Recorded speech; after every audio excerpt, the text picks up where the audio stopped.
हमारे यहाँ पे लोगों के ज़हनों में एक बात बड़े बुरे तरीके से घुसी हुई है कि हलाल तरीके से पैसा कमाना बहुत मुश्किल है और हराम तरीके से पैसा कमाना बहुत आसान है। और यही वजह है कि जब कोई गरीब इंसान, ठीक है, जिसके हालात तंग थे, वो अगर कोई कामयाब होता है, कोई कामयाबी की तरफ आता है, गरीब से अमीर होता है, तो फ़ौरी लोग उसके ऊपर अपने बुग़्ज़ की, हसद की आग बरसानी शुरू कर देते हैं और फ़ौरी कहना शुरू कर देते हैं कि यार इतनी जल्दी कोई कैसे अमीर हो सकता है? इसने ज़रूर कोई शॉर्टकट मारा होगा, इसने ज़रूर कहीं न कहीं को करप्शन की होगी, इसने कहीं न कहीं कुछ न कुछ कोई ऐसा बुरा काम किया होगा, कहीं न कहीं किसी का हक मारा होगा, इस तरह से जल्दी से ऊपर आने के लिए, ग्रो करने के लिए। वरना हलाल तरीके से अगर कोई पैसा कमाए तो बड़ी मुश्किल से रोटी पूरी होती है, ठीक है?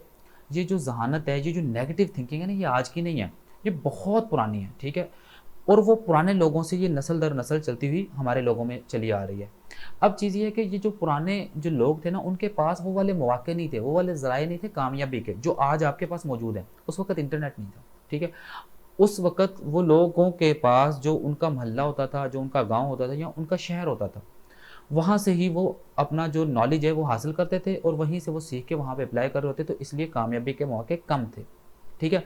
आज आप एक बंद कमरे में बैठ के, ठीक है, दुनिया का जो सबसे कामयाब तरीन इंसान है, जो आपकी फ़ील्ड में, ठीक है, आप उसका नाम लिख दें, उसकी सारी स्टोरी सामने आ जाती है। उसने बुक लिखी होती है, उसने अपनी सारी ज़िंदगी के सारे राज़ उसमें लिखे होते हैं। आप उसको रीड करते हैं, उनको अपनी ज़िंदगी पे अप्लाई करते हैं और आप भी सक्सेसफुल हो जाते हैं, ठीक है? पहले ये चीज़ें बड़ी मुश्किल होती थी, ठीक है? और जो करीब तरीन उस्ताद होते भी थे, वो अपने जो गुर होते थे, ठीक है? जो अपनी मेन जो चीज़ें होती थी, वो कभी भी अपने दूसरे लोगों के साथ शेयर भी नहीं करते थे। इस तरह के मसले मसाइल बहुत ज़्यादा होते थे। यानी कि उस वक़्त में नॉलेज जो है वो हासिल करना बहुत मुश्किल था और आज के दौर में नॉलेज हासिल करना बहुत आसान है। ये सिर्फ़ आपकी देर है कि आपने स्टार्ट कब करना है। एक दफ़ा एक मीटिंग से फ्री होके मैं वापस अपने ऑफ़िस की तरफ आ रहा था कि जैसे ही उस सोसाइटी से मैं बाहर निकला, तो एक बंदे ने मुझे इशारा किया रुकने का। मैंने उसे लिफ़्ट दी। जैसे ही उसे लिफ़्ट दी तो उसने मुझे फ़ौरी पहचान लिया, आप मुबशिर हैं? मैंने कहा जी मैं मुबशिर हूँ। उसके बाद उसने मुझसे बातचीत शुरू की। उसने सबसे पहले अपना तारुफ़ करवाया कि मैं फ़लाँ-फ़लाँ बंदे का फ़लाँ-फ़लाँ तरह से रिश्तेदार हूँ। मैंने कहा जी ठीक है, मैं उस बंदे को जानता हूँ। ठीक है, यहाँ से थोड़ी-सी जान-पहचान हो गई।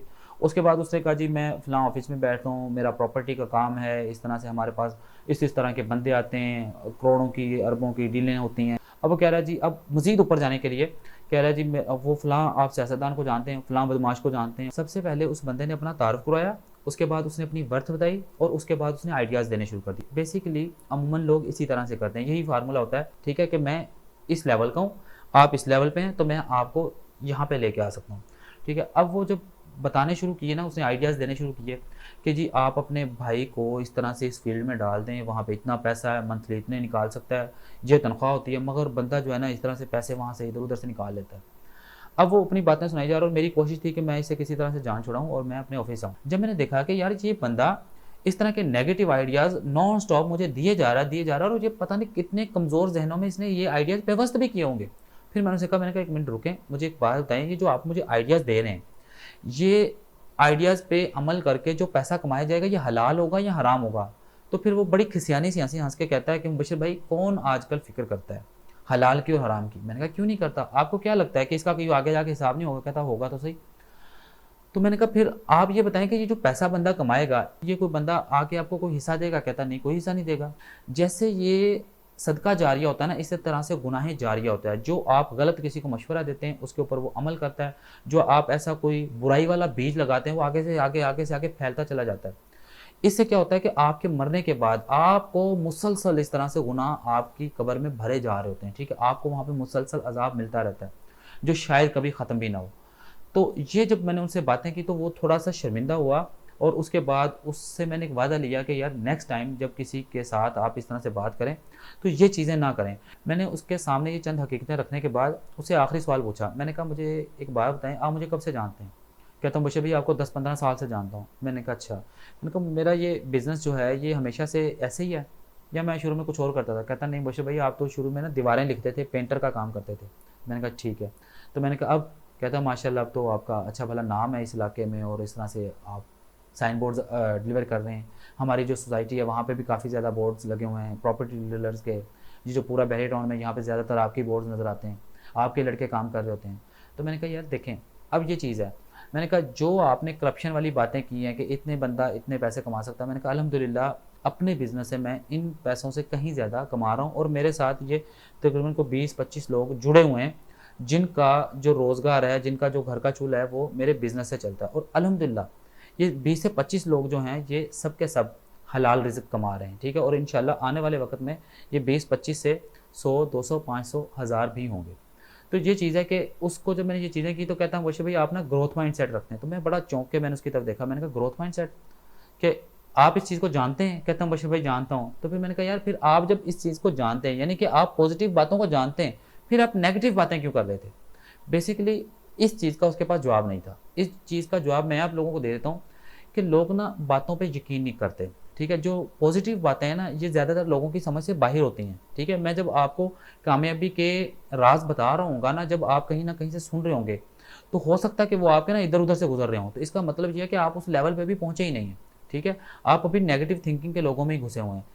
जो लोग ग्रोथ माइंडसेट रखते हैं, जो आगे बढ़ने का जज़्बा रखते हैं, उन लोगों के ज़हन में ये चीज़ें समाती हैं, ठीक है? वो सक्सेस की तरफ बढ़ते हैं और ये लोग बहुत थोड़े हैं। इसलिए लोग ना लोगों के सामने अपने आप को बड़ा जीनियस दिखाने के लिए ना, वो बस आइडियाज़ की भरमार करनी शुरू कर देते हैं। वो नहीं देखते कि ये गलत हैं, ये ठीक हैं, ये मुझे जन्नत में लेके जाने वाले हैं, ये मेरे दोज़ख में लेके जाने वाले हैं, ये मेरी आखिरत को सँवारेंगे या बिगाड़ेंगे। इन चीज़ों की फ़िक्र नहीं करते, जबकि इन चीज़ों की फ़िक्र आप लोगों को करनी चाहिए। तो ख़ैर आज की वीडियो का मकसद था कि आप लोगों को याद दहानी करा दूँ कि भाई आप वो पुराने दौर में नहीं रह रहे, तो उन पुराने लोगों की बातों को यहाँ से निकाल दें, ठीक है? आज आपके पास तरक्की के बहुत सारे मौके हैं, तो कोशिश करें अपनी आखिरत का सोचें और हलाल तरीके से रोज़ी कमाएँ, जो आपके बच्चों का भी फ्यूचर बनाए और आपका भी जो है आगे फ्यूचर जो असल में फ्यूचर है, ठीक है? वो सक्सेसफुल रहे।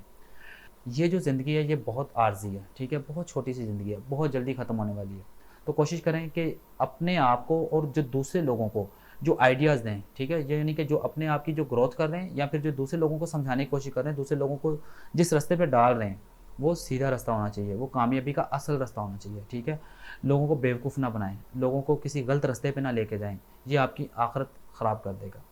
तो ये थी आज की हमारी वीडियो। उम्मीद है आप लोगों को कुछ समझ आई होगी। अपनी ज़िंदगी में कुछ चीज़ें शामिल करें, अगर आपको कुछ समझ आई हैं।